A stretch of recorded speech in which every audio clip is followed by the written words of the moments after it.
Como saber se era um espírito de verdade falando comigo, me observando, me vendo, ou era imaginação minha? Vamos lá respondendo as dúvidas dos seguidores aí. Vamos lá, pessoal.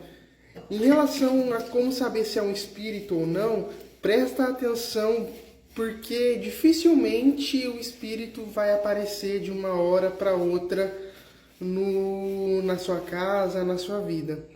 Você sempre vai ter uma sensação de que algo está estranho, de que algo está errado no decorrer do tempo. Por exemplo, a sensação de ser observado, as coisas começarem a dar errado de maneira mais frequente, começar a ter pesadelos, locais da casa mais frio do que o comum. Por exemplo, a sua casa costuma ser muito quente, e do nada fica fria. Esses são sinais de espíritos negativos rodeando vocês, entende? Rodeando aí vocês. E nisso, o que acontece? O espírito obsessor tá ali rodeando vocês, e nisso é um sinal: opa, eu tô aqui. E nisso, daí, no decorrer do tempo, você vê um espírito assim te observando ao acordar, ou de madrugada, Por que de madrugada? Porque quando você está dormindo, a sua visão espiritual fica muito mais ativa. O seu corpo relaxa, os seus chakras são pontos de energia. Daí tem o chakra frontal, que é um ponto de energia da visão espiritual.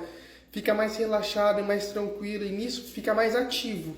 E nisso você consegue ver. Isso para quem não tem mediunidade de visão ativa. Para quem tem mediunidade de visão ativa, daí consegue ver independente do horário, mas de madrugada é o mais comum para quem não tem uma visão espiritual ativa.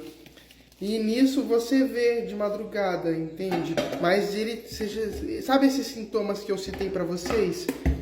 Esses sintomas que eu citei aí para vocês? Então, tem que decorrer na sua casa, entende? Não é uma regra, mas na maioria das vezes acontece isso. Esses sintomas começam a acontecer na sua casa e depois o espírito começa a se mostrar.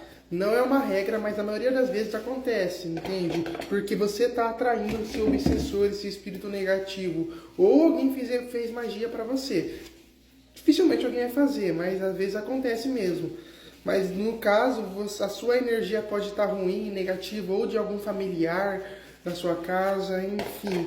E nisso fica aquela presença que eu citei com os sinais agora de pouco, eu citei os sinais de espíritos obsessores.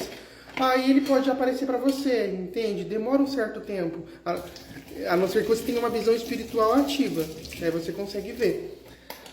Daí como saber se é coisa da minha cabeça, entende? Primeiro, se você vê filmes, por exemplo, né? Quem tem costume de entrar no TikTok de madrugada, às vezes quando eu tô sem sono, eu entro no TikTok de madrugada, por incrível que pareça. É de madrugada que fica aparecendo aqueles vídeos de terror, né? Aí dá um clima pesado, dá uma sensação ruim. E nisso é a sua cabeça, a sua intuição dizendo assim: opa, cuidado com isso, né? Mas é coisa da sua cabeça, aquele medo, aquela insegurança que a gente tem, é normal. Entende? Então se você viu um filme de terror, ou ficou lendo alguma história de terror, algum livro de terror, ou escutando relatos de terror, né? Aqui no TikTok tem bastante relatinhos de terror. Eu acho bem legal, eu sigo bastante canal aqui no TikTok. No YouTube também, mas enfim. Se você vê e deu aquele medo, aquela insegurança, então às vezes pode ser sim a sua própria mente. Por você pensar demais, você acaba criando aquilo, vendo coisas, entende? Mas, fora isso, os espíritos obsessores negativos, eles não costumam aparecer de maneira repentina, tá? Mas não quer dizer que seja impossível, tá? Às vezes sim, eles aparecem assim, se alguém mandar alguma magia em cima de você, às vezes eles podem aparecer, mas no geral as energias as coisas da sua casa vão aos poucos ficando de maneira negativa, de maneira ruim, entende? Como eu citei no comecinho do vídeo, daí você vai percebendo, ok? Muito obrigado, viu, pelo seu comentário. Deus abençoe. Se ficou alguma dúvida, deixa aqui nos comentários. Gosta de vídeos de espiritualidade, magia, ocultismo? Segue o perfil que eu falo bastante. E quem quiser consultar comigo no particular, acho que eu vou deixar aqui, meus atendimentos estão aparecendo aqui na telinha. Me chama no privado se quiser marcar um atendimento no particular. Dúvidas e sugestões de vídeos, deixe nos comentários. Um beijão e fiquem com Deus.